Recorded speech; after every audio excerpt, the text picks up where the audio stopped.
Hello, everyone. We will just give it one more minute for everyone to join us here.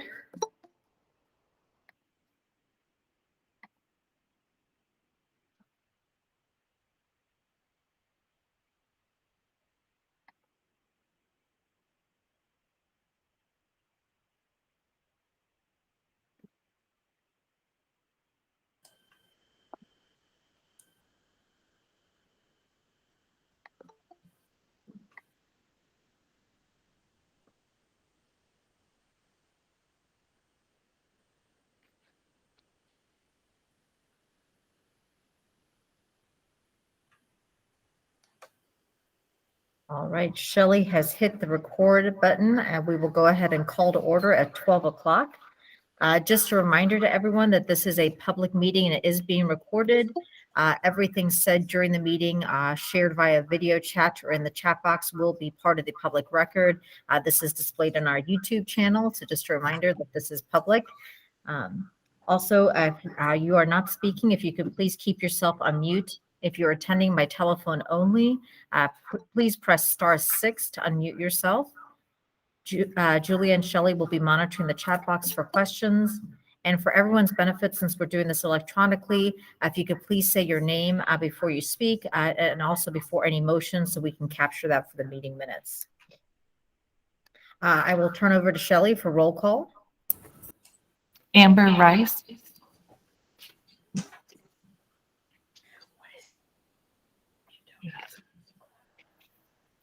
Dan Spade. I'm here. Franco Castromorin. Here.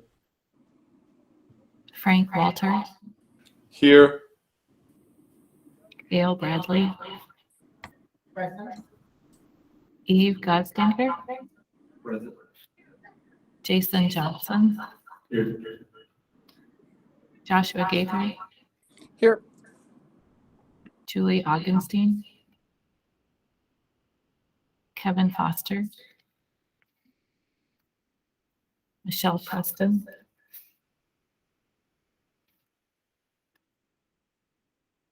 Do you see Amber? Amber, I saw you on number 4. Are you available?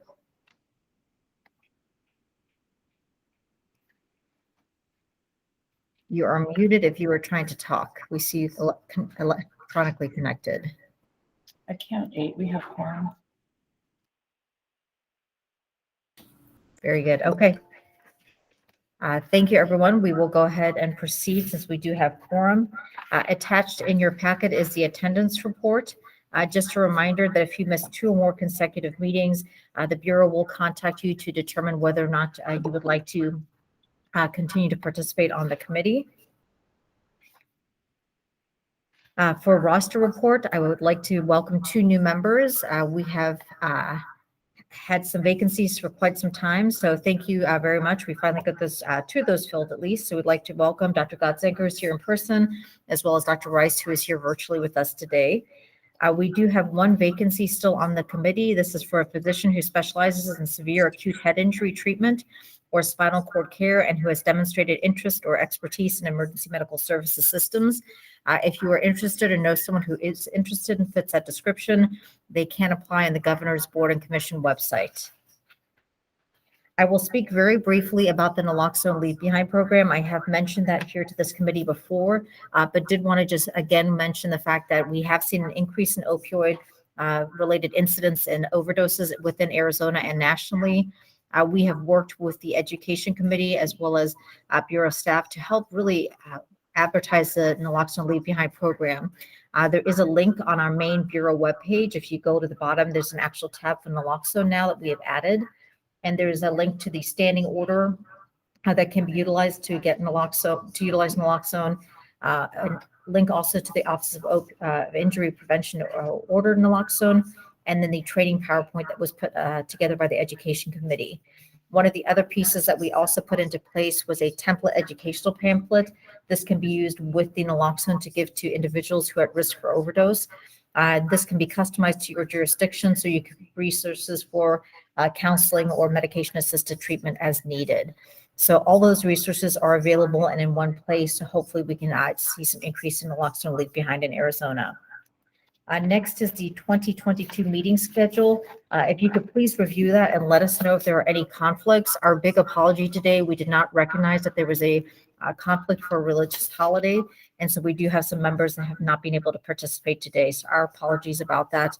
And again, just please mention and let us know if you do see any conflicts for future meetings for 2022. Last from my report, we do have a link to the public comment for survey.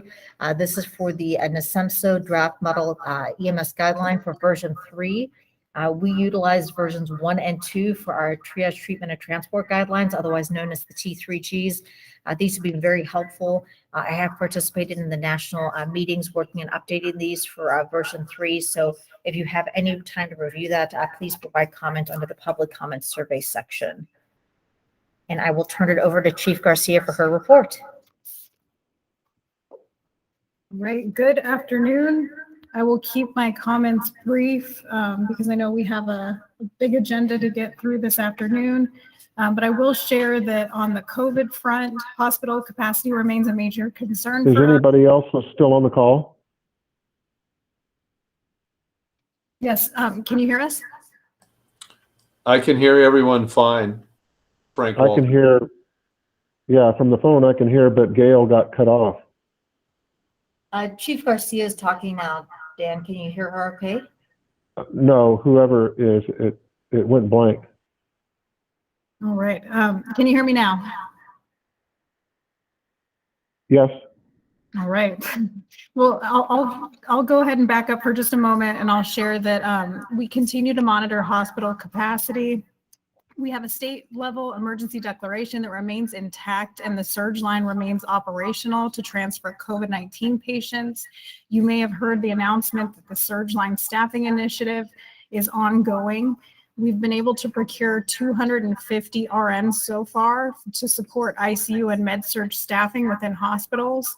And those RNs are beginning to deploy this month to hospitals in every region across the state. We're hopeful we'll be able to continue to support through that initiative, which has $60 million now dedicated to critical care staffing support across the state. Some scope of practice and rule updates effective August 9th. I'm sure you're all aware that EMCT scope of practice has been updated to align more closely with national standards. The department continues with ambulance rulemaking. The EMS ground ambulance rules are still in the informal process. The work group continues to meet, and there is an August draft posted on our website that is open for comment until September 26th. The air ambulance rules have moved forward into the formal process. For any stakeholders interested in submitting feedback, I would recommend checking out our department website or the register for information in the notice of proposed rulemaking on how to submit comments or participate in an oral proceeding. The next thing that we're seeking comments on is we would like to hear from the commission and anyone that is interested really on a critical care services definition. We have a survey open with the link on the agenda for MDC to be able to submit to us any critical care services definitions or any training or certification requirements that should be considered in a definition that would be implemented in rule. We really appreciate your feedback on this because as we begin to build on this definition, I think we have a ways to go and your feedback is really important to us. I'll go ahead and I'll welcome 2 new staff members that have joined the Bureau as of this week. I'm not sure if they're on the line, but Marissa Salgado has come to us as our new base hospital administrator. We also have Adam Rodriguez joining the fold as our new EMS for Children coordinator. Both of them come to the Bureau with quite a bit of experience, and we're very lucky to have them. The Bureau continues to recruit for several positions, including one in EMS resiliency that we hope to discuss more with this group when we have more time. And with that, I'll turn it over to Vatsal to go over some of the data trends we're seeing.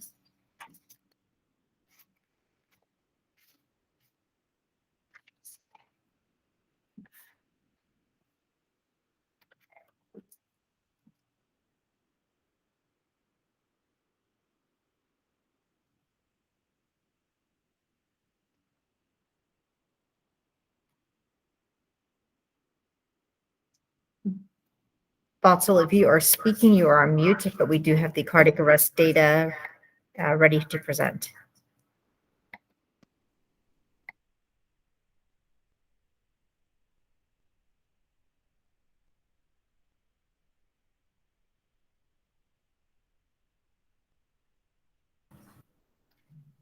I can speak briefly about this as Shelley kind of scrolls through them. At the top, you can see the cardiac arrest incidence. This is kind of the rote number. We see the year comparison. If you can scroll down a little bit for the we've got 2018, 19, 20, and now 2021. The big thing at the bottom, I think, is the most useful. This is cardiac arrest per 100,000. So this is adjusted for population. You can see, as I think most EMS providers and emergency physicians felt during 2020, we saw an increase in number of cardiac arrests, and that trend has continued. Vatsal, are you there now? It looks like you're unmuted. I think we can hear you. Yes, I'm here. Perfect. Sorry. Thank you. Yeah.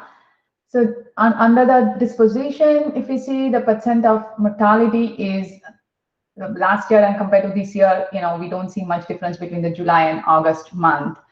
But what we see the difference is in the number of people transported to the hospital. So if we can go to the next graph, and we see that the trend has continued, usually 45% of the people used to get transported to the hospital in 2018 and 19. But what we have seen in 2021, it's been lower than those two, compared to those 2 years. Right now in the month of August, as we see, 36% of the patients were transported to the hospital. And for the opioid data, what we are observing this data for every month, and what we are seeing, the volume is staying in the range of something around 1,000 patients a month, and a little bit here and there. It increased a bit in May and June month, and again now in the August we are back to the 1,000 cases per month. So it is a bit, I would say, a little bit increasing on the increasing side. The trends are. And the last graph would be opioid deaths. Though we see these bars, a big bar changes, but the thing is that we have a volume is very low, so like 22 mortality, and just keep in mind, when we interpret this big bars or big percent change, that the number of cases are actually also small. But other than that, we will keep on monitoring opioid deaths and opioid data and cardiac arrest data over the months to see the trends.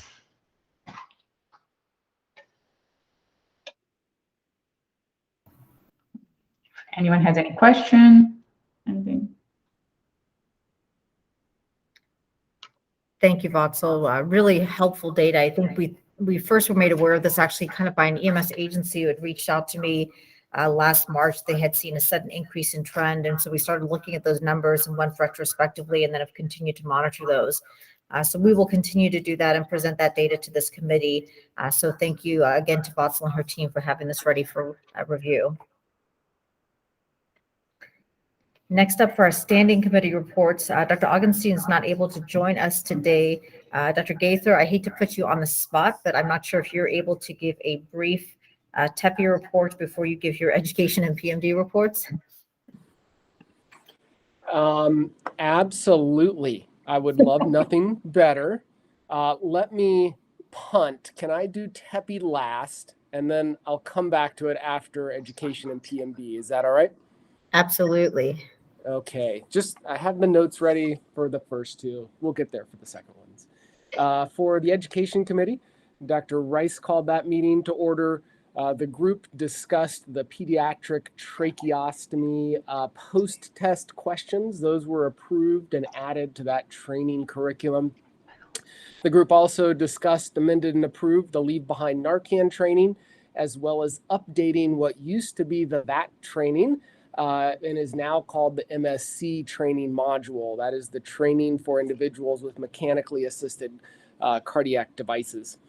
And finally, there was a presentation on a cardiac arrest training program called A.R.S by Dr. Rice. Turning then to the PMD committee, Dr. Franco Castro-Marin called the meeting to order. The group did create a work group to update or review / create hazmat drug profiles.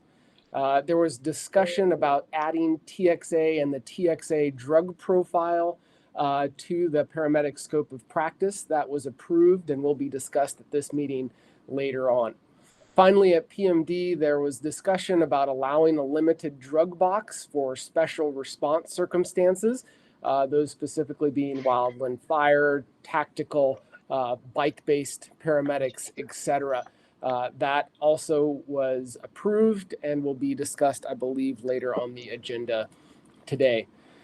Turning then to the TEPI meeting, the topics on the State Trauma EMS Performance Improvement meeting included a very nice report on some data involving falls, motor vehicle collisions, and other types of injuries.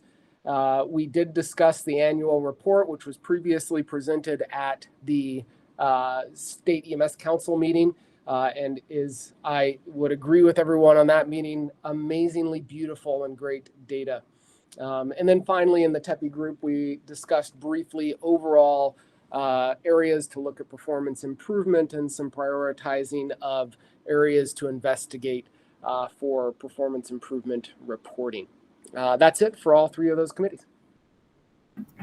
Thank you very much, Josh. All right, next to Julia for PACES report. Hello, everyone. Just a couple of updates from the last PACES meeting in July. We welcomed one new member, Dr. Joshua Zeidler. Members approved a set of post-test questions to accompany the tracheostomy training that had been developed and approved early in the year. These are now posted on the Bureau's webpage along with the training PowerPoint slides. PACES additionally approved the development of 2 work groups, Naloxone for pediatric patients and behavioral health.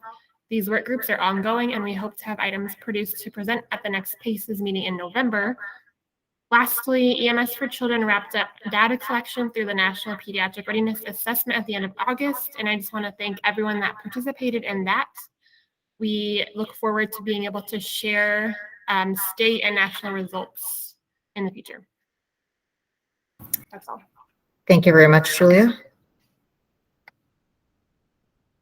All right, next for discussion and action items, can I get a motion to discuss, amend, and approve the MDC meeting minutes from May 20th? Again, if you could please say your name when you make your motion. Frank Walter, I so move. Thank you, Frank. And Josh Gaither, I can second. Thank you, Josh. We'll take a minute to scroll through those and see if any amendments are needed.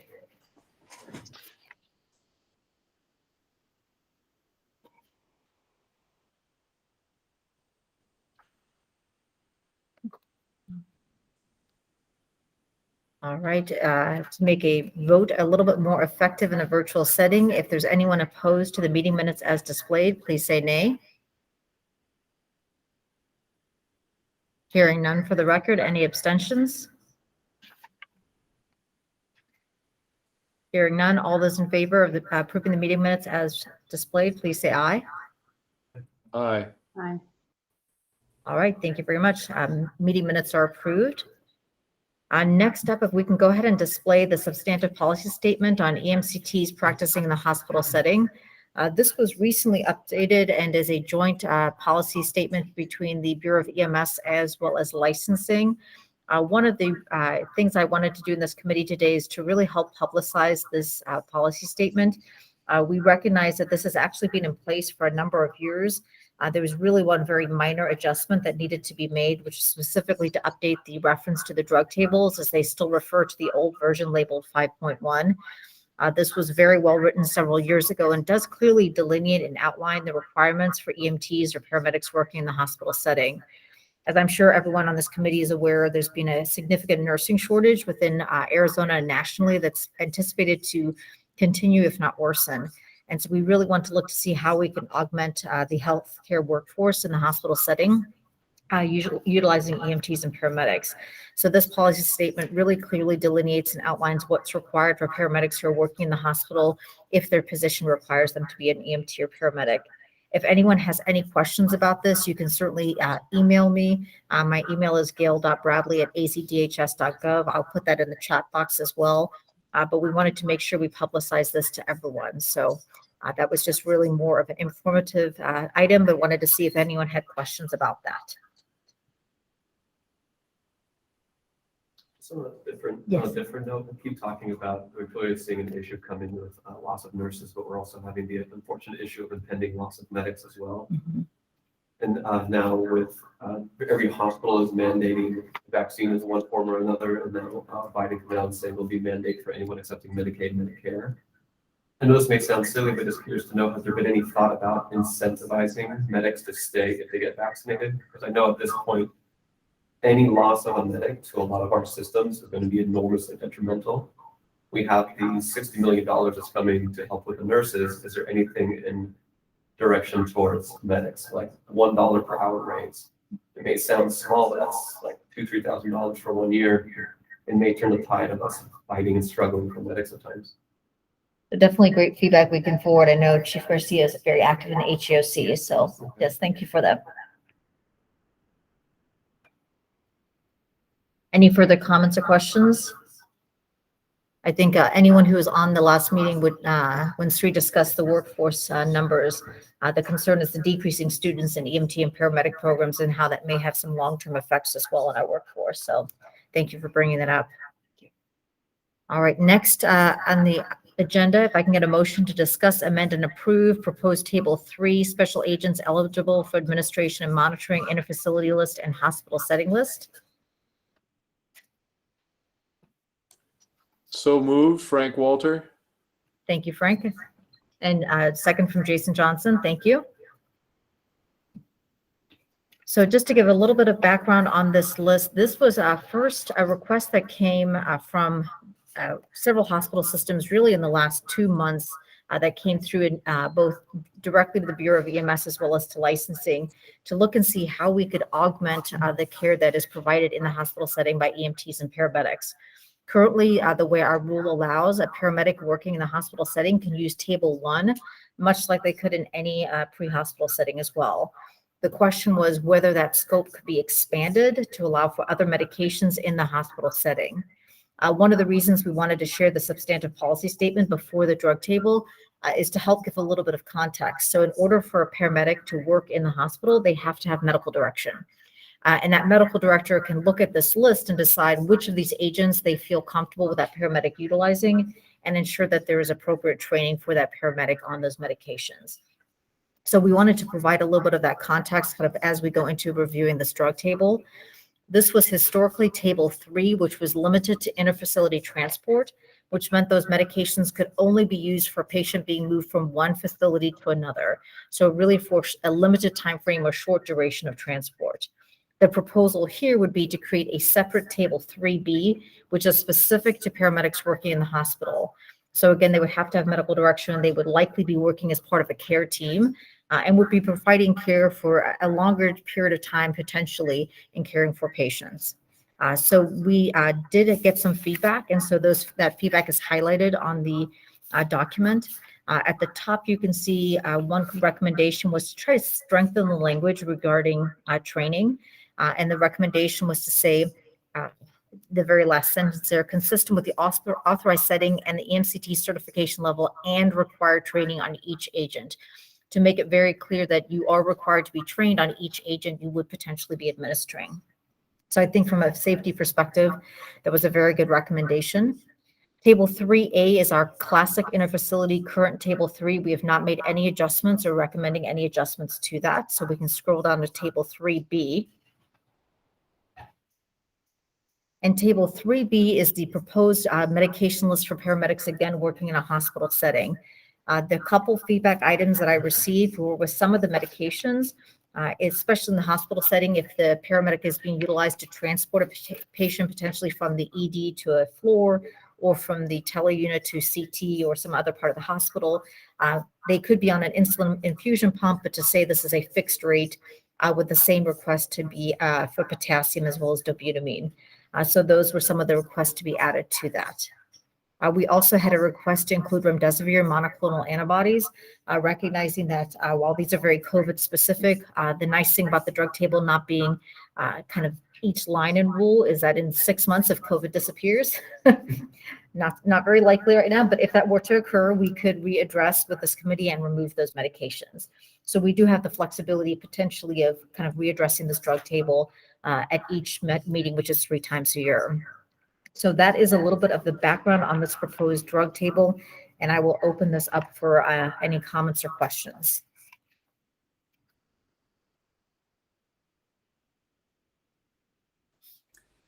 Gail, this is Dr. Marin. Just a minor suggestion. I realize that it's done this way to match up the columns with table 3A, but wondering if it makes sense to just remove the minimum supply column for table 3B.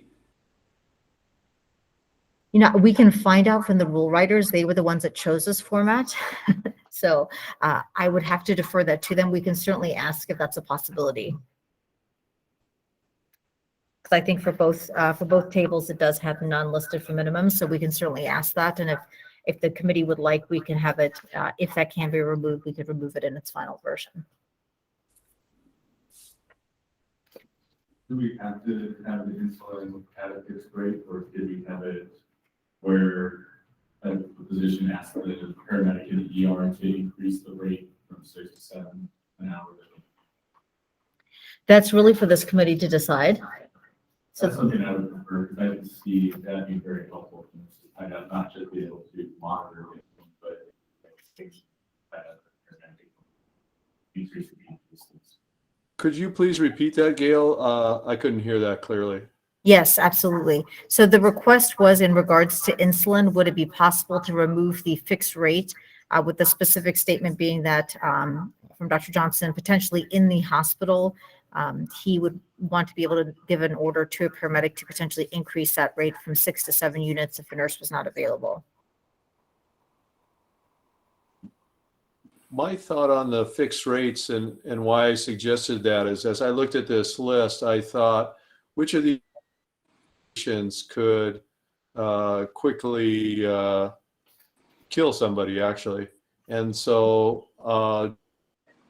insulin infusing IV, potassium infusing IV, and potentially dobutamine, and obviously not necessarily kill, have deleterious serious effects quickly. So that's actually why I suggested the fixed rate, first do no harm perspective. This is Dan. I like that overall approach. Tweaking some of those meds can be challenging, especially for people who aren't doing that all the time. So I agree with being conservative there. I think just to perhaps build on, I think it was Jason, what he was commenting on. I agree with Dr. Walter 100% about potassium, dobutamine. Insulin is one of those medications, though, that we do use incredibly frequently. And adjusting the rate does have to be done also very frequently. So I would hate to put something in here that would limit their ability to adjust a rate, particularly if they noted an adverse event. The ability to reduce an insulin drip could be a very good thing to have. I agree. Reducing it would be good. Increasing it might be the problem. A good point.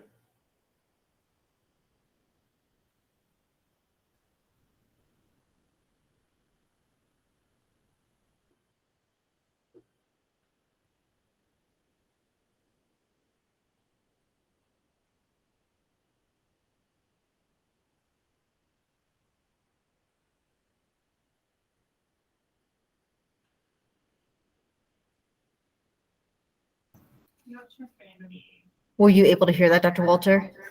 No, sorry. Okay, sorry, Jason. Something, but not. I can repeat it. I can repeat his statement. We have microphones in the room that sound like they work, but they do not transmit to you guys. So everyone is talking via my computer. So I apologize. I will repeat his statement. His statement was on the interfacility drug list. Currently, insulin is on there as an option for a paramedic to titrate. in the interfacility drug list. And so the question is, why would we allow that in an interfacility but not in the hospital setting? And the same statement regarding potassium.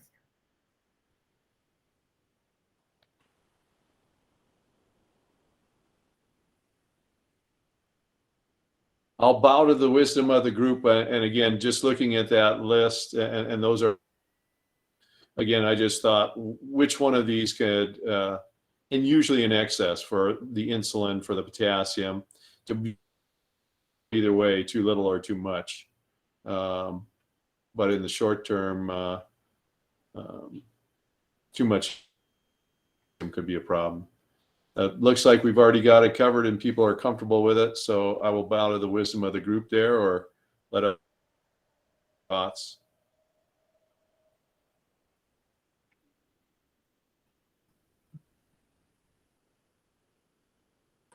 I think the other comment I would make as we look to consider what is a critical care paramedic, and in many ways, in my mind, equate what a hospital medic does with what a critical care interfacility medic would do. That titration of insulin is something we teach currently in critical care paramedic courses, and would kind of be considered a core skill for that subset of individuals. So I think from that maybe future move, I would support including it on this hospital list.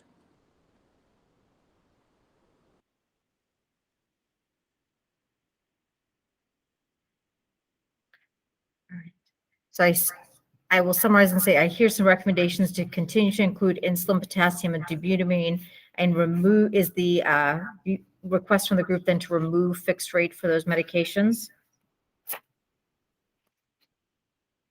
I thought that was regarding insulin, that our conversation had been about insulin, Gail. This is Dan.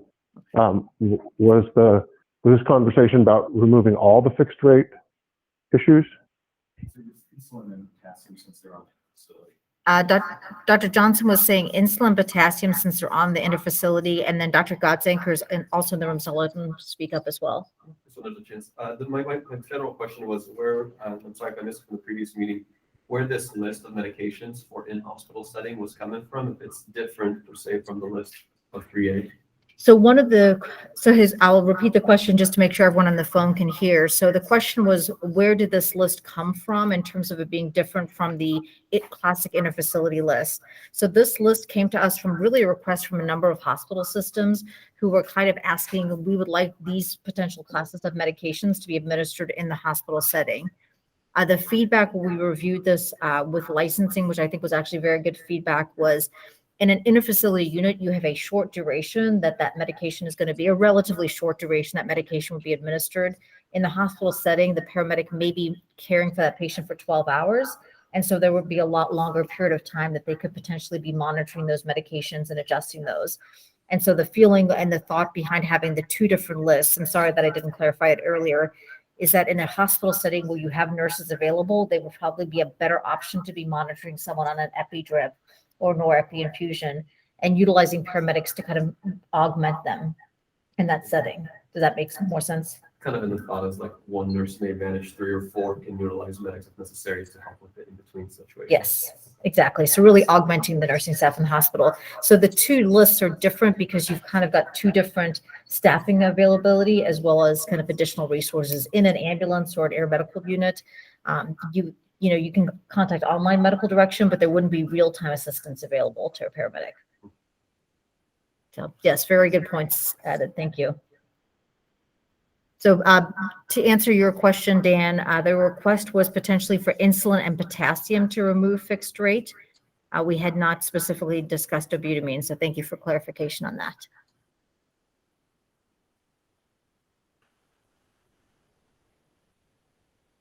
And yeah, and to me, the potassium issue is, we're not used to titrating potassium, right? The person needs potassium, you typically say, hey, let's run it in and run it in slowly. And it tends to be on a fixed rate. So yes, you can hurt somebody if you end up running in a bunch of potassium, but when it comes to the titrating, if the concept is they're going to be potentially taking care of a patient for that hasn't been able to go up to the ICU for a whole shift, that's a lot different than a 45-minute transport, especially since I don't think any of us conceive of. It seems to me like this comes from the concept of adding paramedics to the model, which many already have, to the nursing model, and allowing them to enhance and expand, especially in these tough nursing availability times. But that the idea of, well, we don't really have a nurse available to do the titrating, so we're going to have the medic doing the titrating. And as we know, if we do this, there's nothing about this that's mandating that basically can't be the person who did it the entire time. I think that's a pretty big swing. In fact, it is a really big swing. So that's why I think this is not an inconsequential conversation. Thank you, Dan. I've got a quick question for you, please. So you said right now that your critical care medics that you're training are treating insulin and potassium. Is that correct, Josh? Did I hear correctly, or did I misunderstand? Yeah, I think Dr. Rice would be better equipped to answer that question. That is part of our critical care undergraduate course that we offer. And Dr. Rice is the faculty member that serves as the instructor for that course. Yeah, that would be something that they would typically train to be able to do in the critical care setting. Thank you.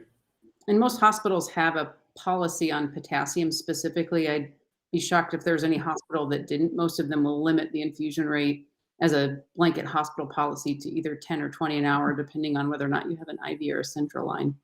So I don't see them ever giving that not as a fixed rate anyways, just because of policy. Thank you. Thank you both.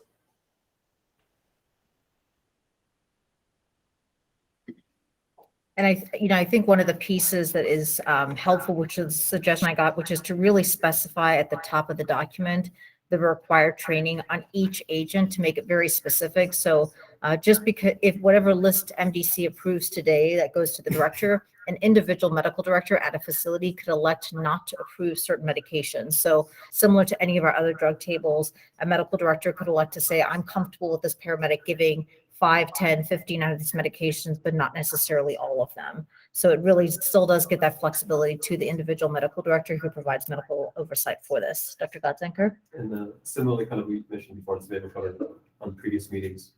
The medics practicing in the hospital, are they practicing under the medical license of the EMS medical director, or at that point, the ED medical director?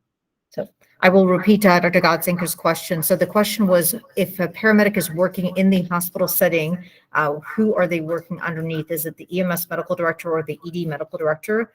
That would be up to the individual facility to decide. So as long as they meet requirements and rule that they be board certified or trained in emergency medicine, or if they're not, then it'd be a physician working in an ED who has ACLS, ATLS, and PALS equivalent certifications. So as long as the physician who meets rule for providing medical direction, it could really be any emergency physician that's delineated by the facility. Thank you. Yeah.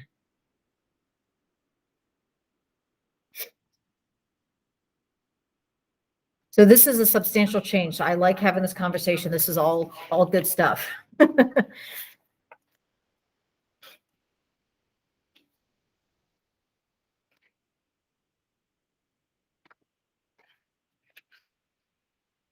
So we have a motion to discuss, amend, and approve. I guess I'd like to see if there's any specific adjustments. What is the preference of the group on this list right now? In terms of, it sounds like insulin, potassium, and dobutamine. Why don't we look at insulin? Is there a preference for the group? Can I have one comment on that fixed rate? with the, so going back to what is now table 3A on here, I get a lot of questions regarding propofol and whether or not the transport crews are able to adjust or turn it off. I'm concerned that if you put fixed rate on table 3B, there may be some supposition or some reason that they would think that they could not adjust that fixed rate even down rather than. So I just am concerned that that might cause a little bit of confusion, but I think we can work through either way through with education. But just another thought on a fixed rate topic will work against us a little bit. Thank you. Can those on the phone, did they hear the comment or do you need me to repeat? Is it possible for medics to turn off a propofol drip in transport, in our facility?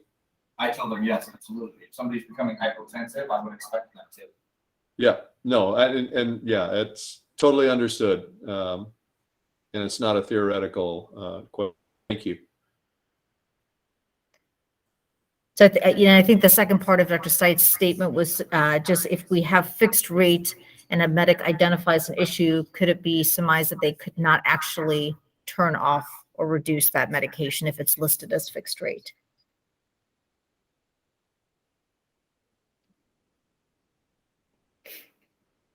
This is Dan. Makes no sense to not be able to turn off a medication if you can, and if it is apparent or likely or possible that the current drip level is harming the patient. It obviously makes sense to be able to turn it off. And Frank kind of mentioned his question was the increasing.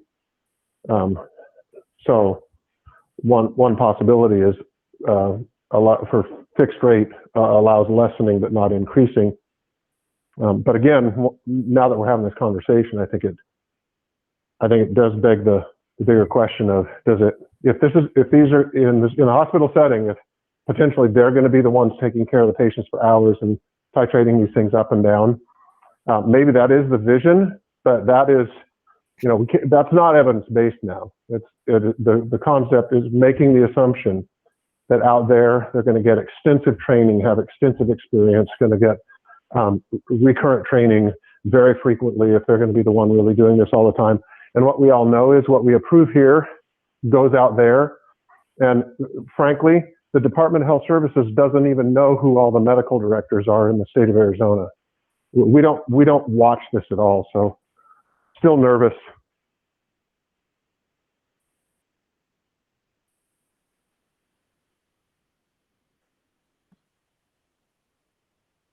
Go ahead, Jason. So yeah, I'd be fine like with what Amber said. I agree with the potassium, we can probably leave that unfixed, and dopamine, the same thing fixed. But I still think that the insulin, if you start trying to put in saying it's fixed, but you can turn it off or you can turn it down, what's the difference? I mean, besides, you can turn it out. I'm thinking that it's just going to make it a little more confusing for medics. And the other thing is they're going to be different than in a facility because they will have a physician in the department right there who's probably giving them the order as well as nurses, which is a lot different than doing it in a facility where they may be going through areas without cell coverage for hours. So Jason's, I'll take it as a friendly amendment, is to keep fixed rate next to potassium and dobutamine, but his statement was to remove the insulin. And the rationale behind that is that there's readily available medical direction in a hospital setting as opposed to in a facility where they may not have cell phone coverage or radio ability to contact someone real time. But there is going to be real time ability in a hospital to speak to a physician regarding the order. So that was his friendly amendment to the motion on the table. Since I made the first motion, do I need to accept that or not? Sure. I'll accept it. I'll accept that friendly thought that I had, and I think we need to clarify is the medical director, whoever that is, whatever emergency, going to be writing all these orders. And so who is the medic going to actually answer to? Let's say that it's admitted in the ICU or on the ward or wherever they are. They'll be working administratively under that emergency medicine physician who qualifies, but they'll be doing orders for whatever that patient, wherever they are, whatever unit in the hospital. I don't know that we've talked about the implications of that, or I've thought all. So thank you, Frank. I think that is definitely one of the pieces that each hospital and, the physician providing medical direction is going to have to feel comfortable with what they allow in their facility. So there may be some medical directors that say, I only allow paramedics to work in the ED where I know they have oversight. There may be other medical directors that feel more comfortable delegating that to a more expanded part of the hospital. So I think that those are definitely good points.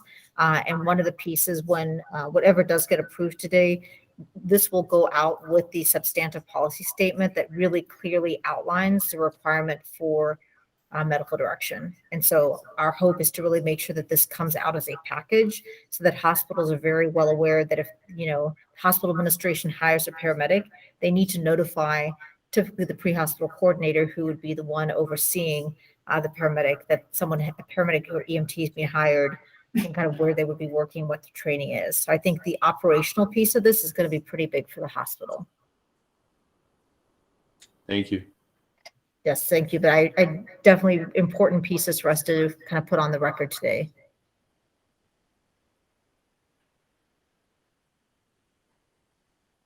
So the question in the chat box was regard to the definition of administering a medication includes titration. I would have to go pull the exact rule reference. I believe Chief Garcia is scrolling through on her phone trying to find the exact rule reference. So we are not ignoring your question. We're just confirming that before we answer that piece. Gail? Yes. This is Kim. I pulled it up as soon as I saw it come through. Thank you. So R925-101 definitions, administer or administration means to directly apply or direct application of an agent to the body of a patient or by injection, inhalation, ingestion, or any other means, and includes adjusting the administration rate of an agent. Thank you. So then by that definition, would we have to remove things from all of them? I think if you specify, that would be an exception then. So I think that would be an exception if we specified that.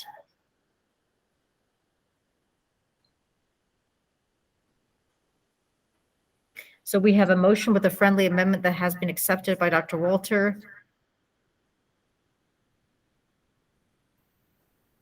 Is there any further discussion or items that people would like to review on this? There was also just one typo from the metoprolol tablet. It said table instead of tablet, so the T was added.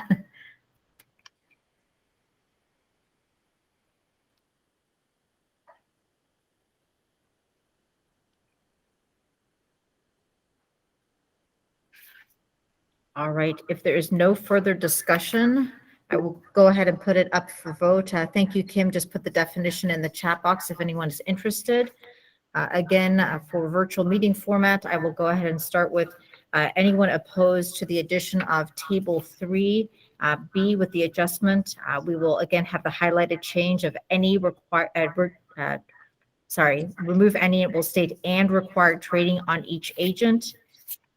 And then we will have fixed rate next to potassium and dobutamine, and metoprolol tablet will be tablet with a T at the end. Anyone opposed, please say nay.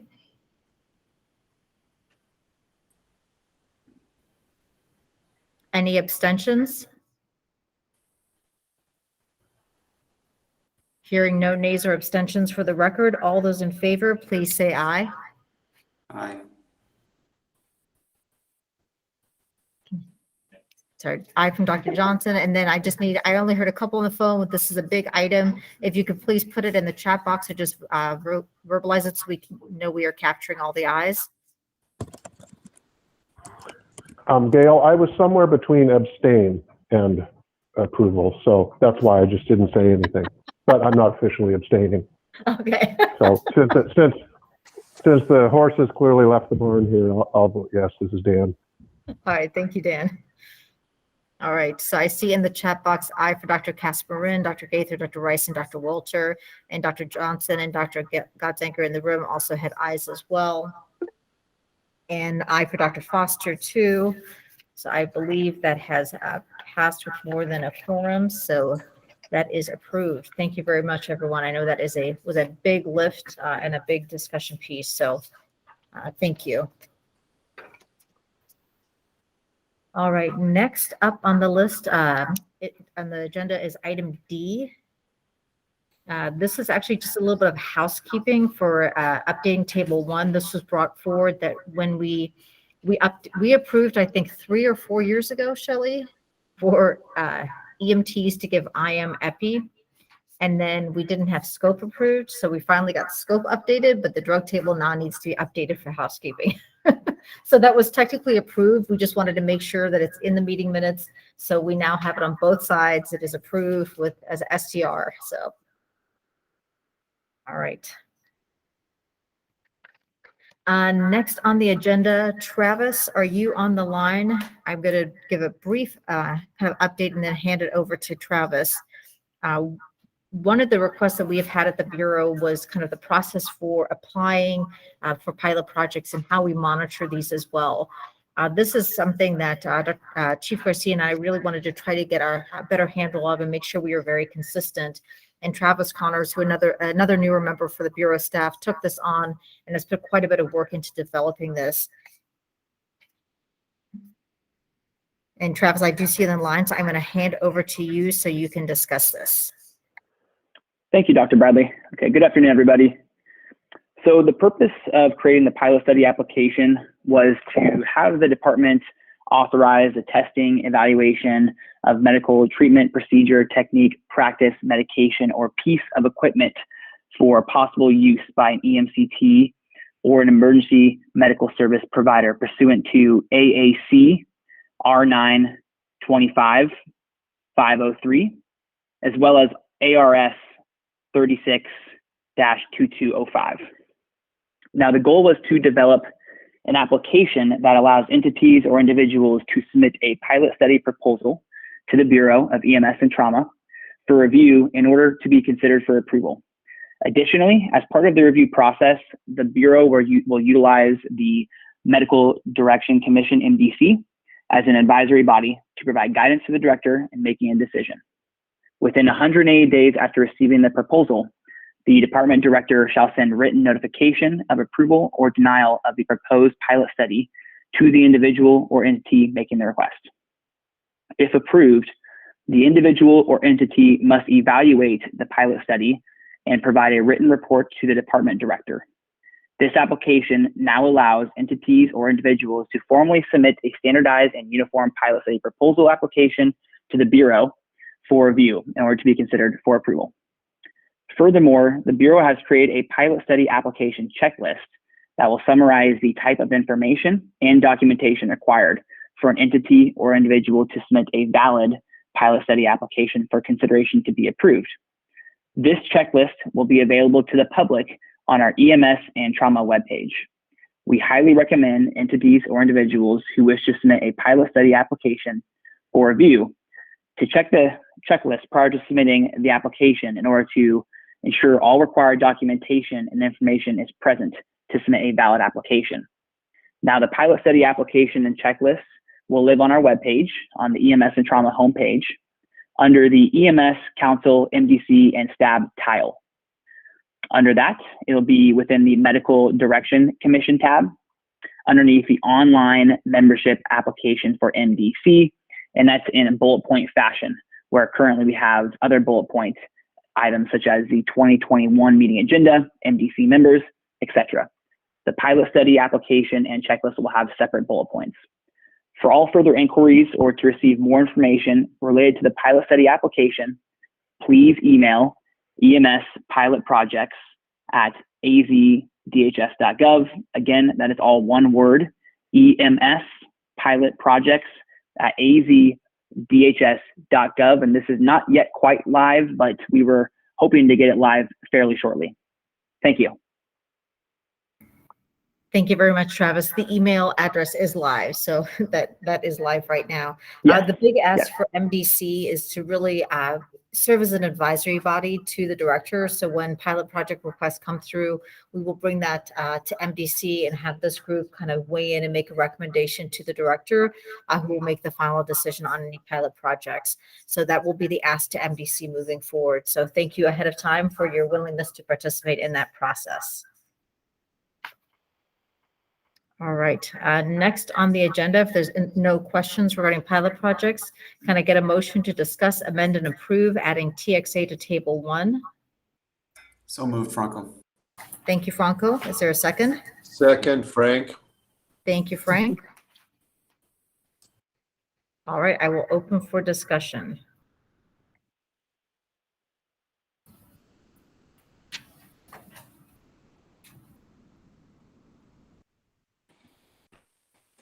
I'm happy to Gail, add this just is a Dan. little, Could we have some background on where this came from, where the request is, what the perceived need is, et cetera, the purpose? Sure. This has come to this committee. I think this is the second or third time now here over the past few years. This was requested and went through PMD at the last round of meetings. We did have quite a bit of discussion at that meeting, and it was ultimately voted on approval. Again, once a drug is approved for the drug table, once it's on Table 1, it can be utilized in any form or format under that medical director approval. Josh, I saw you come off mute as well. Oh, no, I was just going to add, perhaps for background, I did take the liberty of asking our local groups at our regional trauma committee meeting yesterday about this topic.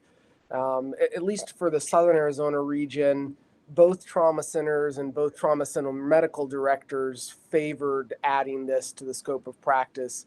Of course, with the caveat of, being used appropriately and in the right settings. That was the feel from Southern Arizona. And to piggyback off what he was mentioning, similarly, our trauma medical director has been in support of this as well. The Flagstaff. So that was Dr. Godzenker as well, saying that trauma medical director in Flagstaff also in support of this.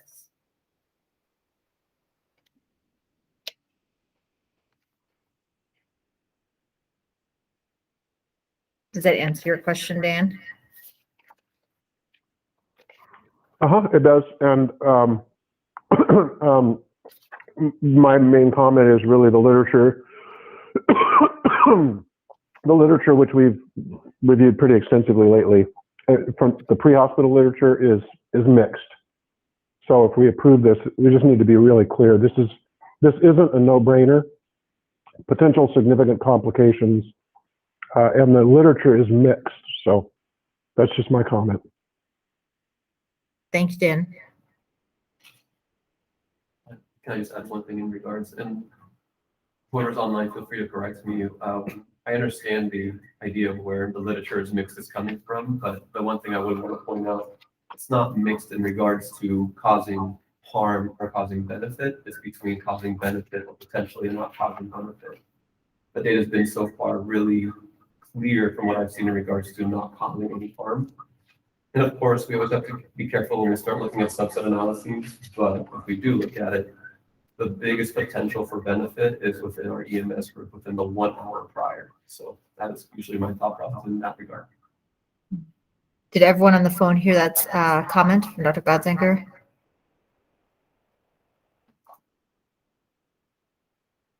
Yes, thank you. Thanks, Josh. And maybe kind of while we're providing background, we also did discuss this with our surrounding state peers, 2-3 weeks ago. Arizona does a shared journal club with New Mexico, Utah, and Colorado. All 3 of those states currently allow TXA for administration in the pre-hospital setting.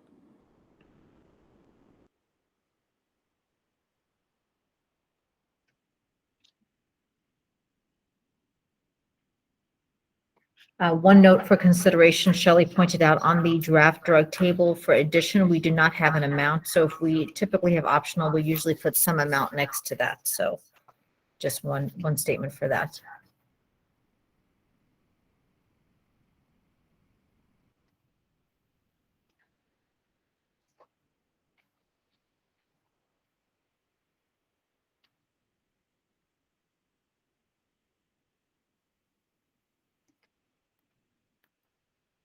Further discussion, comments, questions? This is not usually as quiet of a group when it comes to adding a medication, so This is Franco. In my review of the literature since the PMD meeting, I had noted that in the MATTERS trial, the PE and DVT rates were 9 to 12 times higher in the TXA arm. There was a comment earlier about good evidence showing no added harm, but wondering if I could get some comment back on that.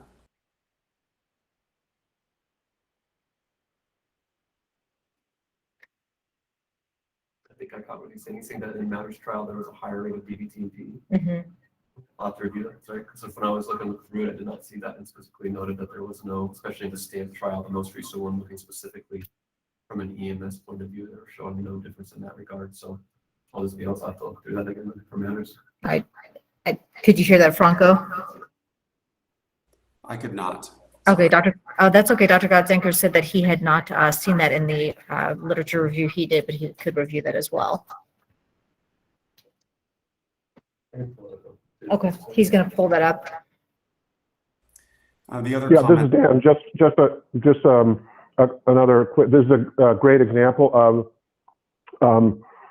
the potential complications here would obviously not be pre-hospital complications. Nobody's going to have a DVT or a PE in the pre-hospital setting from this medication. So, and the other thing is that even in these a lot of these have thousands of patients, so they're really, really robust studies. But it is interesting that what settings in which it would be effective and safe, et cetera, have really not been well developed. So there's a lot of good in-hospital data.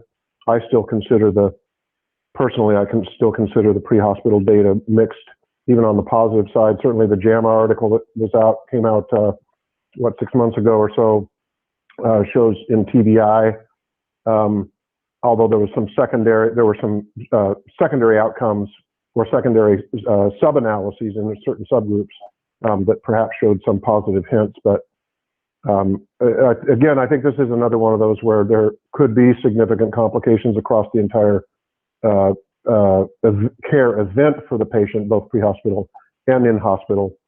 I still think on the positive side there's a mix. So that's what I think personally. Thank you, Dan. Yep, go ahead, Matt. In the STAMP trial, which is the most recent pre-hospital specific TXA trial, it showed no difference in the DVT or embolus group, no difference in the seizure group, and no difference in the multi-organ failure group. And that sort of mimicked what some of the initial crash studies and some of the other, I guess, non-MATTERS ones have also shown the lack of harm. The benefit, I agree, is maybe 50, but they do seem to show that in their subgroup analyses, which again were underpowered because STAMP wasn't able to enroll enough patients to fully power their study. But in their subgroup analyses, they showed the earlier you could bring it to the patient, the better outcomes those patients have. Thank you. Did everyone on the phone hear that okay? Yeah, and I think those are great perspectives. This is Dan again, and I will admit, we have approved most of the drugs in the drug box. There's a tiny handful of drugs in the current drug box that have nearly the amount of randomized trials that this drug does. So in that sense, we have approved a ginormous number of drugs just because of basically, well, we think there's face validity or whatever. But as we know, over the years, many have been removed even for harm and so forth. So if we approve it, if we approve it, I think it's just worth us knowing that the answer is not in. And some studies have shown consequential increased risk. I definitely agree with the issue that if it's going to help, it probably helps earlier. But the issue of who gets it that didn't, that shouldn't have, those end up being substantial, even in some of the clinical trials, in the pre-hospital clinical trials. That's the key. So the idea of, when we turn this switch on, we just all need to know, when we turn the switch on, it doesn't go away, even if there's growing evidence on the negative side. And we rarely come back and ask the question of, hey, in the last 5 years, there have been a bunch more trials. Should this be taken out? That's just our style. So I would consider the amount of study that has been around this is quite remarkable for the pre-hospital setting. But despite tens of thousands of patients now, we don't know whether this drug helps when given in the pre-hospital setting versus being delayed to give in the hospital setting. And so that's many of you for decades have heard this conversation. The fact that we don't have proof on the upside, and bad things happen. We have multiple sedatives now where they've come and they were going to be the best thing, and then all of a sudden, whoa, wow! When it's given a whole bunch, we end up with people dying and complications. So that's why I just wanted to make sure. I think on the upside in the pre-hospital setting, it's still a mix at best, personally. Thank you, Dan. I'm going to open for Dr. Johnson. So I agree, it's kind of a mixed bag, but the one thing I can say is I know the flight crews are using it routinely. Receive flights must just be given under the nurse who's been doing it, and they've been doing that for years and years, and we've never heard of any major problems with it. So Dr. Johnson's statement, for those on the phone, because he's a little further from my computer, was that the flight crews have been giving it for a number of years on a regular basis, but typically it's the RN administering it, and not aware of any major issues related to that pre-hospital use of TXA. And I would agree, the air medical TXA literature it probably has less concern downside and probably a little stronger on the positive side, but we don't do things that way here. We don't approve air medical versus ground. So, but I would agree on the air medical side, the literature is a bit better. Dr. Godzinker? Thank you. And the only thing I wanted to add, just as I rapidly read through the bench trial, the paragraph regarding that, it says, and just so everyone's on the same page, higher rate of DVT and PE in the TXA group should be taken in context of higher injury burden. The number of venous harmonic events in the study is too small to assess any independent risk of TXA. However, in light of the issues, it is possible what's going on. So of course, I understand where they're coming from. So I just wanted to make sure we're all there together, and very much agree with the fact this is medicine. It changes. It's one of the coolest things about medicine. So of course, if it comes out otherwise, I'm happy to readdress it at that point as well. Thank you.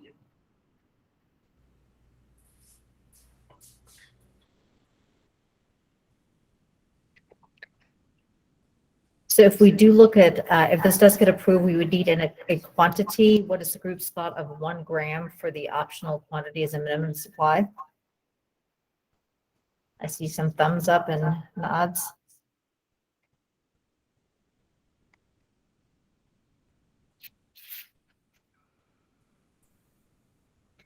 All right, is the group ready for a vote? Just a quick question. Has PMD brought forward the indications, that sort of thing?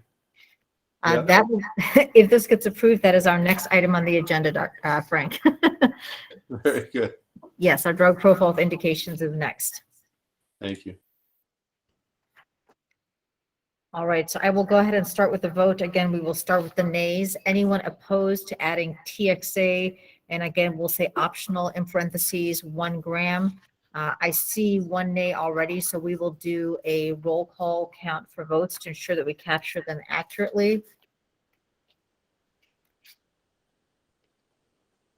Let me get my attendance roster here. Oh, Shelley, you want to?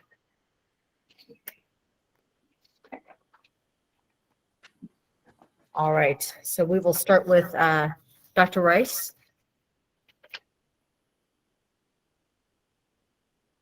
Sorry, trying to come off mute. Yay. All right, Dr. Spate? I vote no. All right, we saw in the chat, Dr. Castamarin was a no.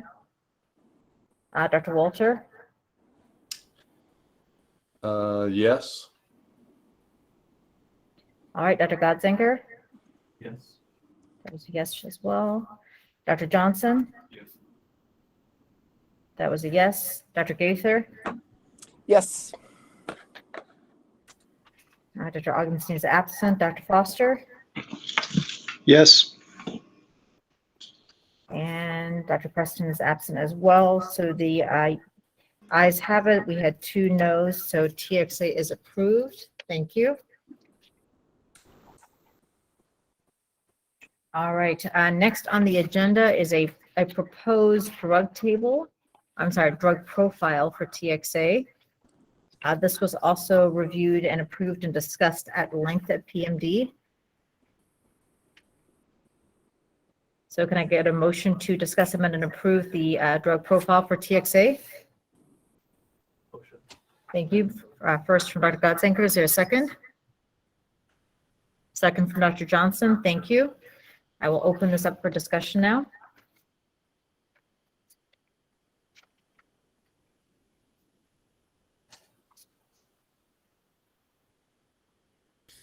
This is Franco. One thing to add under, it's unclear whether this would be under maybe precautions or side effects maybe, but since the drug is now approved, some of the most mature trauma systems don't rely on TXA for extremity hemorrhages because some trauma science would suggest that that's actually limb fibrinolysis in extremity trauma is sometimes limb salvaging.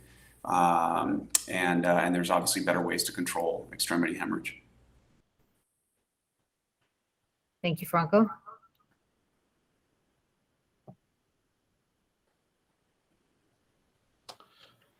I've just got a question on the hemodynamically unstable patients with a heart rate. It seems pleasantly vague to me because we had lots of heart rates greater than 110 in adults. Would this just be an adult only, and if it's going to be pediatric norms then too, in terms of vital signs? Very good points. I think this section was probably debated most heavily at the PMD meeting, was trying to come to an agreement on the indications. To your point, once a medication is approved, we don't specify adult or pediatric. On the drug table, it can be used under medical direction for any age group, so it would be up to the agency's medical directors to determine that. The next piece in terms of the vital signs, I think that is a very good point in terms of if we use specific cutoffs. Is that clear when we are looking at wide ranges of ages? So I will open that up for the group to kind of discuss and debate further.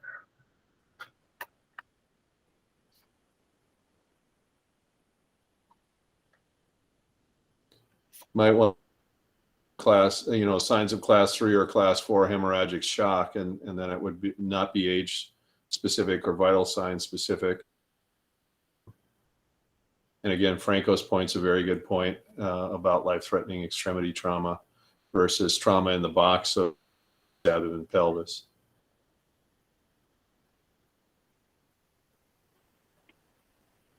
So would you want, Frank and Franco, would you prefer the life-threatening extremity hemorrhage? Would you want that under absolute contraindications or precautions and side effects?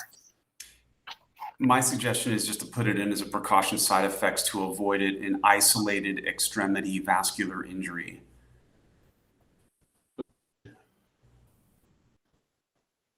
All right.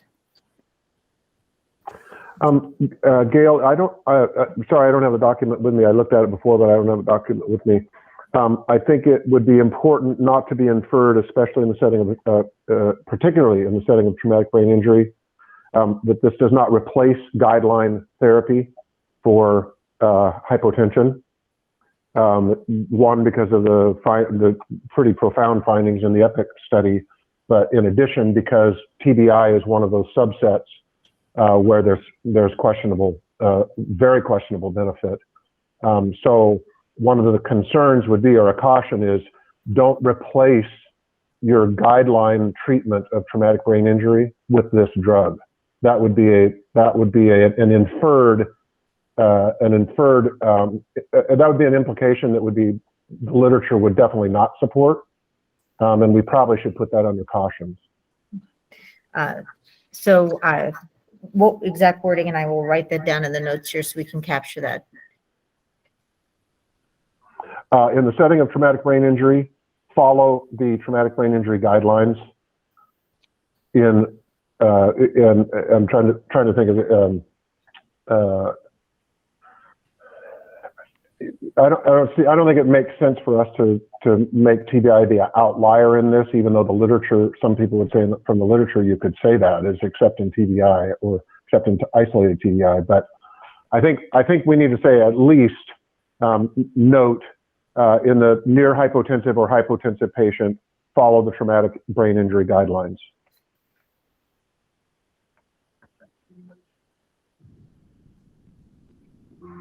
And then, as you pointed out, it's ultimately up to the medical director, plus minus, whether they're going to give TXA in that setting.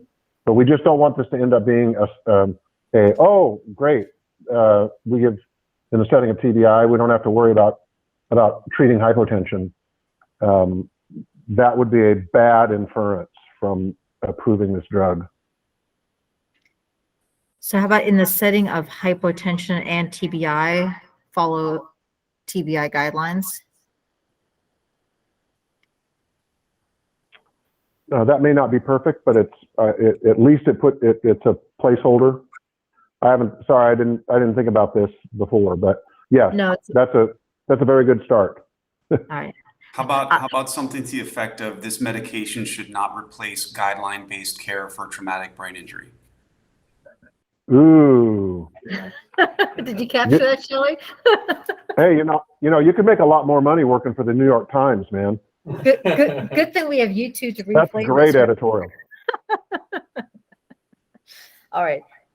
So we do need to capture this for us approval. So this should not replace. Franco, I'll let you finish. Guideline-based care for traumatic brain injury. All right. I think you could probably also include, all forms of trauma-based care. It shouldn't be used to replace treatment of hypotension in general. But yes, definitely for TBI. But I think in general, we don't want to make the assumption that giving this can replace treating hypotension. I don't think it's exclusive to TBI necessarily. But Amber, I'm just trying to keep, the reason why is I agree with that, but it is especially TBI, and I think we want to be careful. We don't want people to pass it off and throw TBI in with the permissive hypotension, which has its own entire literature, which has gained momentum certainly for the last 2 decades. So that's why, to me, we should at least specify TBI.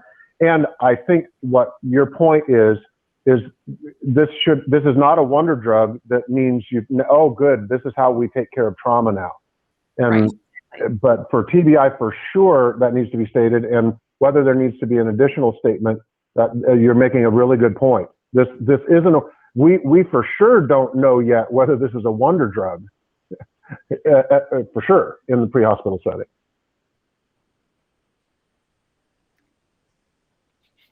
So potentially we could say this should not replace guideline-based care for TBI or other trauma interventions.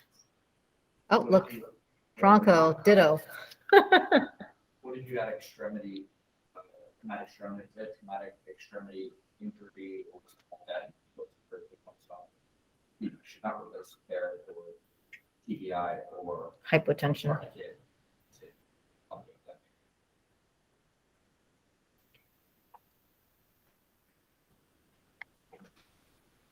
So in the chat, Franco has put this medication should not replace guideline-based patient management of TBI or other trauma, which I think would be all-encompassing of kind of standard interventions.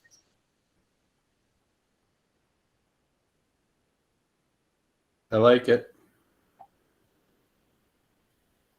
while you're working on it, I think this would be and must be administered within 3 hours of injury. Under the same precaution. Got it.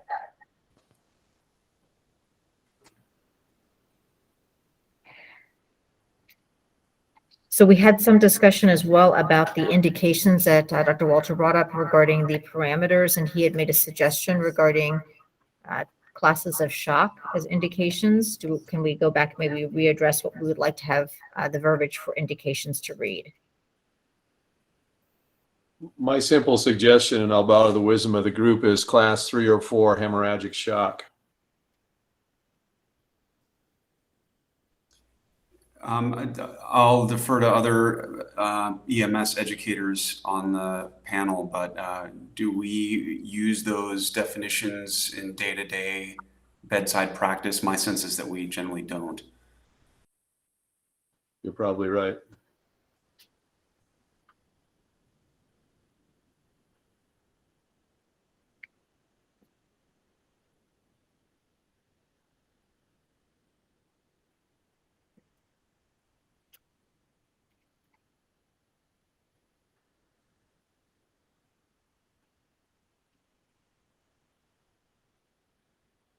Any other suggestions?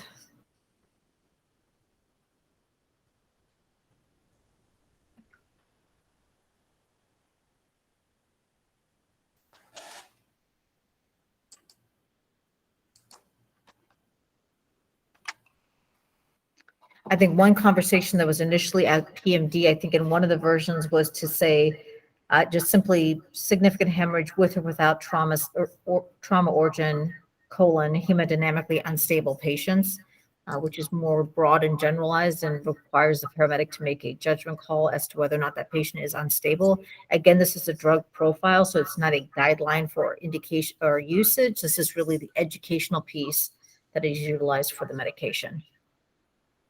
Were there consistent, there clearly would have been explicit specified inclusion and exclusion criteria across the studies. This is not something that I've looked at all within those studies.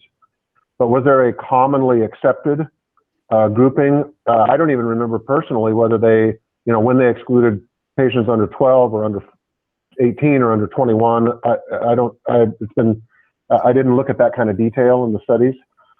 So my question would be, why would we approve other than what might have generally been the style for inclusion exclusion in these studies? Because we actually have a boatload of studies, unlike most of the other drugs we approve. So the reason why I'm kind of silent on this is the least we should do is see if there's some unifying general inclusion criteria in the studies, and if there is, use that. But I don't remember that kind of detail, not even close. Thank you. I think Dr. Godziger and Matt Shaw may have the, do you have the? Yeah, from the STAMP trial and CRASH, they mimicked CRASH 1's inclusion criteria. So it was adults, so 18 and older. And they said systolic less than 90 and a heart rate greater than 110. I'm sorry, and or. Sorry. I got excited. So for everyone on the phone, the two studies listed inclusion or indications was adults 18 and over with systolic blood pressure less than 90 and / or heart rate greater than 110.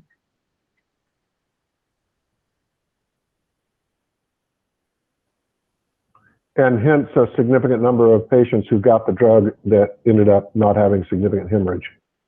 The and or is, to me, is pretty problematic. Totally agree. As Frank pointed out, there's a bunch of people with significant pain in the emergency department that present with pulses way over 110 when we aren't even considering shock. So to speak to that, right, we previously, someone had mentioned with the idea of with clinical concern or indication of hemodynamic instability. Right, this always goes back to Sears criteria. Every person with twisted ankle has sepsis, right, because they're tachycardic and hyperventilating. So I think if we make sure that we include the idea of concern for instability of some form, that gives them more leeway for each medical director for the discussions with their medics about how to kind of go further into that, because I agree, if we start getting too focused in on it right here, it might limit its applicability. And just for a quick time check, we have 6 minutes left. We can go a little bit over time, but not too much, so. I was just going to comment, I agree with that. I think to make this simple, this is not a protocol, this is a drug profile. So I don't think we need to be specific. As written, significant hemorrhage with or without traumatic origin and possible hemodynamic instability seems to be fine. That's the indication for TXA. That we don't have to protocolize this here, I don't think. And I agree with Josh. I think it's up to the medical director to actually write the protocol and do the training. So I hear a friendly amendment to change the indication to significant hemorrhage with or without traumatic origin and possible hemodynamic instability. Or you can make it even simpler, unstable patients with hemorrhagic shock.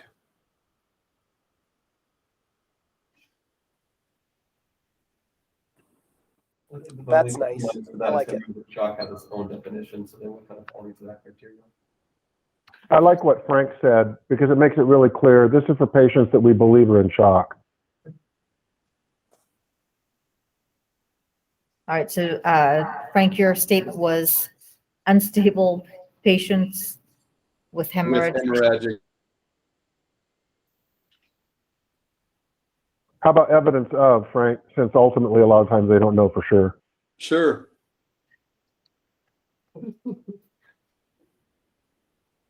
All right, so I'm going to summarize the quick kind of recommended updates to this. So indications, the current box would be deleted and would read unstable patients with evidence of hemorrhagic shock. And then under precautions, we would add a statement that says this should not replace guideline-based care for TBI or other trauma.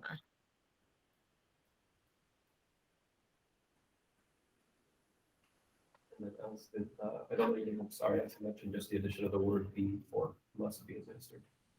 That's under Must be, precautions. thank you. Thank you. And must be administered under precautions as well. All right. Are we ready for a vote? All right. We will go ahead and do a roll call vote on this again. Oh, and then Shelley is also adding, should we link it to the shock guideline at the bottom? Sure. All right. So we will start with the nays first. Any opposed to the TXA drug profile as proposed with the friendly amendments? Please say nay. Just one comment on Shelley's.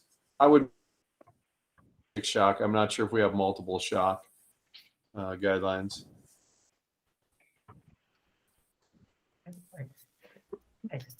We'll have to, we can review that piece to ensure. Thank you. We don't specify our shock guideline. I do not believe is under separate ones. Yeah, so shock generally is for medical forms of shock. Otherwise, it defers to trauma patients to general trauma management. Yeah. Yes, Amber, we got the typo to add B. Thank you. So are we requesting to include shock or not include shock? I don't think it makes sense to because it'll just send you to general trauma management from there. Fair enough. Thank you. All right. Is there anyone opposed to the TXA drug profile with the amendments? Please say nay. Hearing none. Any abstentions?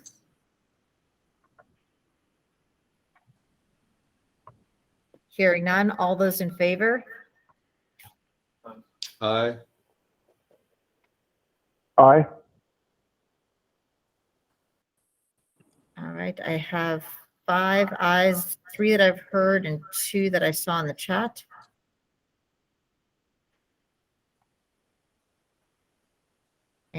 We got 2 more in the chat as well. All right, TXA drug profile is approved with the amended changes. Thank you, Dr. Foster, as well. It is 1:29, so we'll likely need to take a motion to table the next 2 items until the next meeting. Can I get a motion to table items H and I? So moved. All right. I'll take that as a first and a second. And any agenda items to be considered for the next meeting?